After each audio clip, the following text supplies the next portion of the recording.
পাতার মধ্যে সঞ্চয় করে, ওই ফল আমরা খাই, ওই পাতা আমরা খাই, এগুলো খেয়ে বেঁচে আছি। গাছ ছাড়া আমরা বাঁচতে পারবো? আমরা কি খাই যেটা গাছ দেয় না? বলো দেখি, গাছ ছাড়া, গাছ থেকে পাই না এমন কি খাই না? পানি। ঠিক আছে, এটা ভালো একটা কথা। পানি তো দিচ্ছি, পানি আছে, কিন্তু ফলের মধ্যে পানি, ফলের মধ্যে পানি খাই আমরা।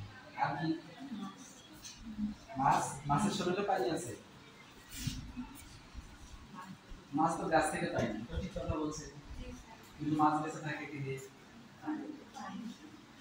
মাছ কিন্তু গাছ থেকে বেঁচে থাকে, যে শ্যাওলা খায় না, এটা তো সবুজ উদ্ভিদ আছে, সবুজ শ্যাওলা, এটা খেয়ে বেঁচে থাকে, বিভিন্ন কীট পতঙ্গ খেয়ে বেঁচে থাকে।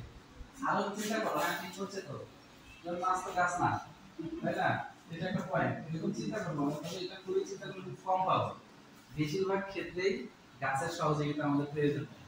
আর গাছ শর্করা জাতীয় খাদ্য তৈরি করে সালোক সংশ্লেষণ বিক্রিয়া। এই বিক্রিয়াটা যদি না হতো, দুনিয়ায় স্তব্ধ হওয়ার সম্ভাবনাই ছিল।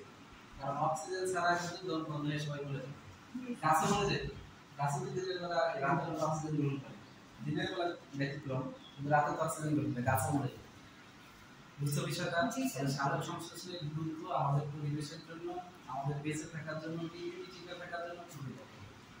এই যে গ্রহ, গ্রহ কয়টা? 8টা গ্রহ। পৃথিবী একমাত্র গ্রহ যেখানে মানুষ বসবাস করার উপযুক্ত পরিবেশ আছে, কারণ এখানে গাছপালা আছে। অন্য কোনো গ্রহে গাছপালা নেই, কারণ কি? অক্সিজেন নাই। ওখানে গাছ না থাকলে তো অক্সিজেন তৈরি হবে না।